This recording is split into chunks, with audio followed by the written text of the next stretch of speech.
this morning, Ugodre. Good morning, Ugodre. Hey, fine morning. Morning. Hope you had a great weekend. How you doing? Yeah, I'm good. I'm good. Yeah, I did. We can only be grateful Oh for yes. life. Mm, clearly, How clearly. you doing? Hope you had a good weekend too. Oh, I did. I did. I did. I mean, it's a different kind of business half hour this morning. Yes, definitely. We're gonna be doing a different thing. Going to giving you guys some nuggets. I think we've got some feedback recently from some of our listeners about general, events and things going on in the economy and how it affects their business. So today we're going to be talking through some of these things like, inflation rate, the budget, Mm. debt, interest rates. How does all these things affect your business going into 2021? What do you think, Ifeanyi? Yeah, I think that's a great thing because I mean, if you go to the market these days, you go to the market, you come back home and you're asking yourself, did I forget anything in the market? Because the inflation rate is just something else. The kind of things that you could do 2 years ago, you can no longer afford to do. I mean, there's economics to these things. So it's a great way to go this morning. Yes, it is. And it's kind of it's a very difficult period for a lot of Nigerians, and I'm gonna just talk you through some of the things that's going on. So we're gonna start with inflation rate, what you just mentioned now. Mm, Inflation rate, like you all know, is just basically measures the difference in prices of goods and services from one period to another. And over the last 6 months or so, we've seen inflation rate basically galloping. It's been going up. It's currently at about 13.2%, and it's likely going to close at just under 14% by the end of the year. And if you even go further to food inflation rate is closing up to about 17% or so. So things are basically expensive right now in Nigeria, and you're wondering why? Why are things this expensive? What's going on? Pretty simple. You find there's a lot that has happened since COVID-19 and the oil price crash of early this year. yes. So government has devalued, number of times this year already. First Mm, was in March when we went from 305 to 360, and then sometime in July, August, we went from 360 to 380. And you well know that the black market is a different exchange rate. It's about 460 yes. or thereabout, and CBN has basically been trying to tighten, that news so that people can, transact at the parallel market. So all these things is basically filtering into inflation rate, and of course, you also have government policy on stimulating local production. That is also being a huge challenge because what is going on is that a lot of people can't import things into Nigeria again as much as they used to. Of Mm, course, you also have the COVID-19 factor where a lot of countries as well are not necessarily allowing trade flow like they used to flow before. So what does that mean? That means that prices of goods and services just keep going up. So because you have limited food items, you have limited, substitutes, prices just go up. So people who have these things have no choice but to increase prices. So that is basically what we're seeing, and that's what's happening in terms of the inflation space. That is why you see inflation rate going up. Fine. but you've mentioned all of these things, and they seem, good enough reasons. But forever, for as long as I can remember, we've always heard inflation rates going up, never down. If you come No, it goes down. in this part of the world before, I don't remember the last time I went to the market and and they said, "Oh, God, this thing is no longer 20 naira; it's 10 naira now." All Yeah, of yeah, yeah. things are confusing because it just seems like we'll always have a reason why these things are going up. But can we pin this one down to say maybe government policies instead of the natural occurrences of COVID-19 and all of those things, and the price of crude oil going up? Can it be that there's something wrong with some of the policies that the government puts in place to checkmate these things? Because it's just worrying for everyone. Yeah, like I just explained. Sorry about that noise. I said, like I just explained, it's pure government policy. As a major factor or major contributory factor to this. For example, you've got the policy on border closure.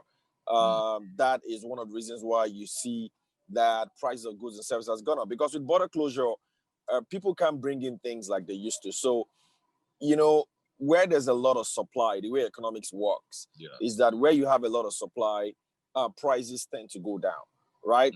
Because supply is more than demand. But in this particular instance, you're seeing that supply is not that much. So you have border closure, you have COVID-19, you have focus on local production, and you know that factors of production locally are quite expensive. So government policy has contributed to that as well.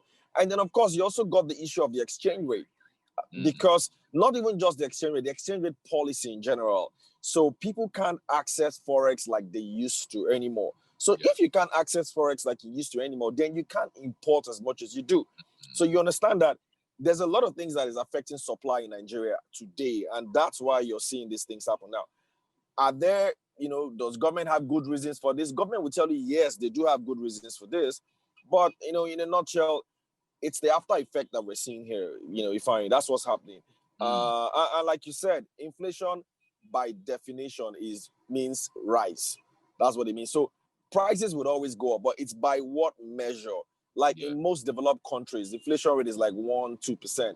Prices hardly change, right? But in Nigeria, it's always up. I think there was a Nairametrics article I read some time ago, and that since 2015, I think prices have gone up by more than 400% or so. Price of goods and services, or something. Oh, sorry, by over 100% or so. So it's a lot to do with government policy. That's for sure. But at the same time, some of these things are not within their control. Oil price crash wasn't their fault. That happened. And whenever oil price crash happens, Nigerian exchange rate suffers. We always have to devalue. And once you devalue, prices of goods and services will go up. That's it. And then more importantly, too, there's something else that businesses got to worry about. Nigeria has structural issues. And those structural issues always contribute to the prices of goods and services going up. I'll give you an example. Roads. So you farm and you harvest somewhere in Benue State or in Jos, and you want to move it down to maybe Kano, or you want to move it up to Kano, or move it down to Lagos or Enugu, and half of your produce is probably spoiled because of bad roads. Okay, now that automatically increases the prices of goods and services. And then what about logistics issues? There are several logistics issues that we face here on a daily basis. Then you also have, all sorts of other security issues. It's either, people who are transporting goods are facing bandits, or security agencies that are stopping them from, or maybe extorting them. So you have all sorts of issues that business people face all the time. And all these things contribute to increase in price of goods and services. So it's a tough place to do business in Nigeria. And for a lot of our listeners and small businesses, they obviously know this. It's not easy. A lot of times, the things that make up the price of goods and services is not actually what it should be. It's a lot of factors that are outside of your control. Yeah. We heard this morning in the news that a lot of people are clamoring for the borders to be reopened, because it's hitting hard virtually everywhere. Some of these things that you've mentioned, sometimes you ask yourself, how difficult can this be actually for those who are in position of power to see what these things are? Oil prices, yes, you cannot control. COVID-19, restrictions you can't control, but there's certain things within your power that you would expect that, because we're seeing it like this, clearly the guys in the position can actually see these things. And how hard is it? On one hand, you're trying to balance local production and closing the borders and saying, okay, let's give these guys the opportunity. But for how long can you continue to wait for these guys to balance out each other? You're very correct. If I think that there's a lot of pressure. People have been clamoring for government to relook the policy on border closure. It's officially over a year now since this partial closure of the border started, and then it's going to be a year, I think, in a few weeks' time or a few days' time, that we've had full closure of the borders. It's something that at some point the government has just got to give way, right? So even if it means a temporary closure of a temporary lifting of the closure of the border, then maybe that can help, right? You know, just to alleviate some of the pressures that we're getting locally. Because, I mean, no country can just close its borders, you know, entirely or extensively.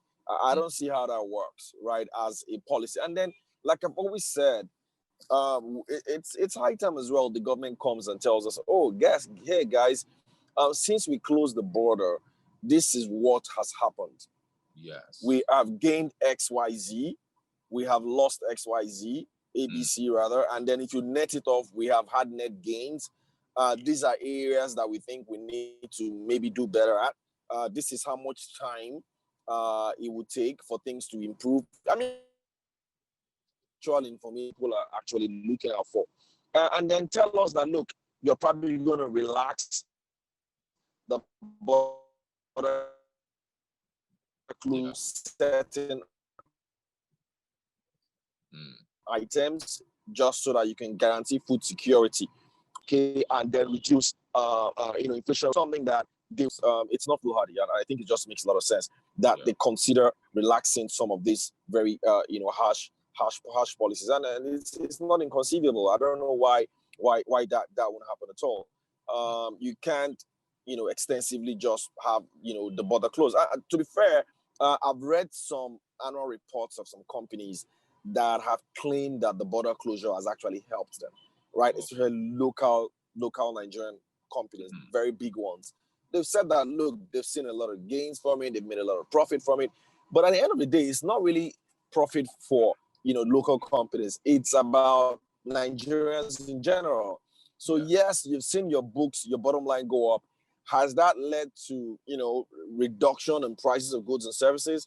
Has that led to an increase in unemployment rate? Sorry, and a decrease in unemployment rate. Did that also lead to some? So these are the kind of benchmarks that you'd expect the government to have in place if they want things to work. But we're not seeing that at the moment. The communications is not clear at all. Fine. Yeah. What about food inflation now? You mentioned it at the start of the show. There's a different figure for food inflation and the regular one that you have. One thing jumps to mind: the price of onions in the market. People call it gold these days. Does this have anything to do with some of the factors that you mentioned, or are we saying this is something natural, the harvest, planting season, or just a bad management on all parts? Yeah, fine. There are natural causes. I mean, you can't excuse from here, but I think it's got more to do with policies because agriculture is always cyclical. So you'd always have cycles of when to plant and when to harvest. And what government does is that they plan for these things, right? And then you have food storage that ensures that whenever there's some kind of scarcity, you can always have supplies to block that scarcity. So I don't want to believe that it's just natural. Yes, there's a natural element to it, but it's more around policies, and that really is the issue here. It's more around policies. And just to speak a little bit to how a lot of all these things affect small businesses and what some of them should probably start doing now. I think that for a lot of small businesses out there, you've got to look at your expenditure items, like list out a lot of those things that you spend money on, and start to go through a very tedious process of determining what things that you want to knock out of your budget, right? You've got to be able to contain your overhead costs now, and eliminate absolutely all those things that you don't really need, to carry on.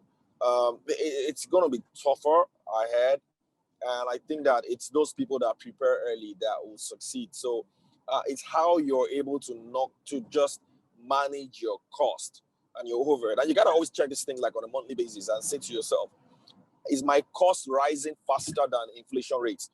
So if inflation rate is 13.22% year on year, is your cost rising faster than that? So if you spend 100,000 this month, did you spend 90,000 or 70,000 last month? So you got to be able to keep costs at a certain level. Yes. And I've also said that I said this earlier in the year as well. People have got to also think about front loading their costs, right? So if you got to buy some things that you absolutely need, I think you got to start buying them now if you have the money. So do you need computers for new hires? I think you got to start buying those things now. Do you need maybe to buy office items? You got to start buying them now because things are only going to get expensive, right? And a lot of people haven't actually factored in cost. So by the time a lot of things that people have imported starts to come into Nigeria, and people starts to reflect the exchange rate, that's the new exchange rate, prices are going to go up. So what it means is that you got to quickly sit down and ask yourself, what are the key things that I'm going to spend on next year, and how can I quickly lock that cost in as quickly? How can I quickly lock that cost in now so that I don't get hit? Because at the end of the day, it's all going to boil down to competition. It's going to boil down to who is the person that is able to survive, who is the person that is able to survive a price war, who is that guy that has cash in the bank that can compete next year. Because if you don't have that cash, you're going to find it difficult to compete. And then how do you also move around your business?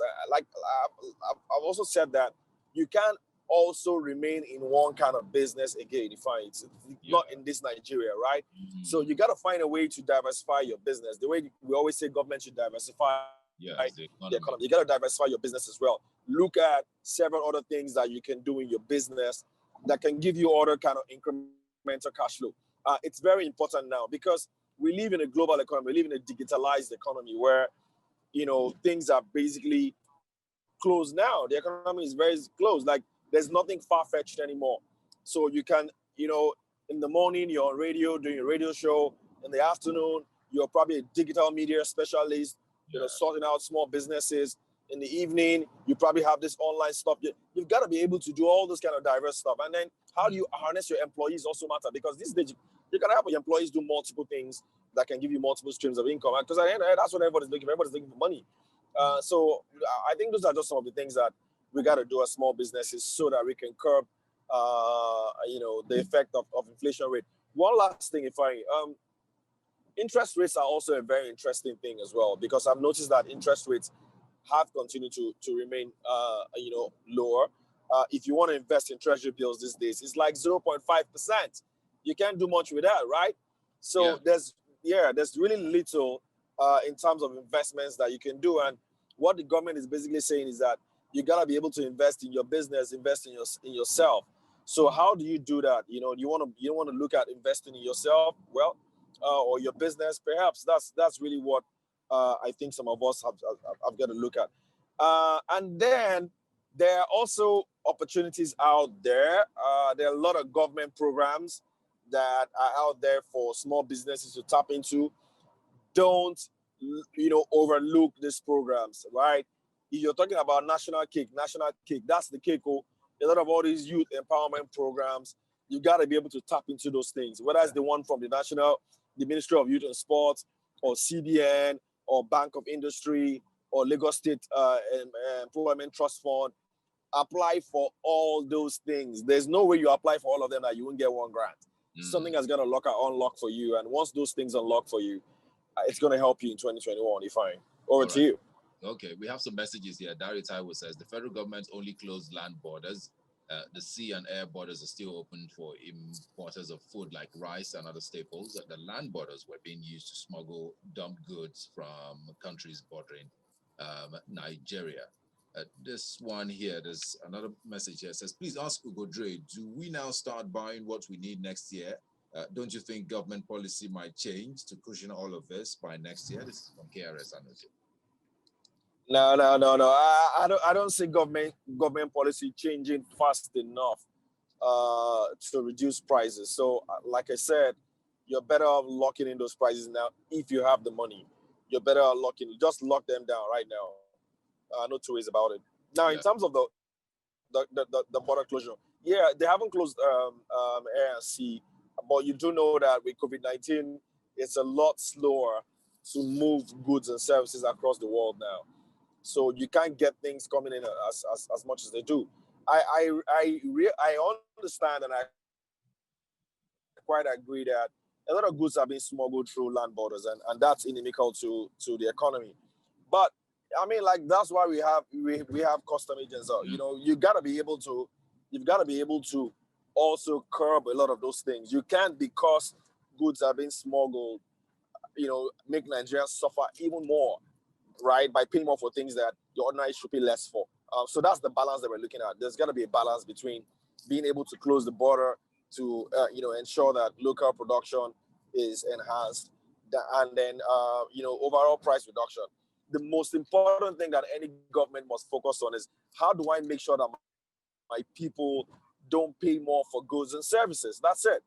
Yes. That's all you should focus about. So at the same time, now balance that with local production. And that's what we're not seeing. So we've gone through this year, very, very, tumultuous year.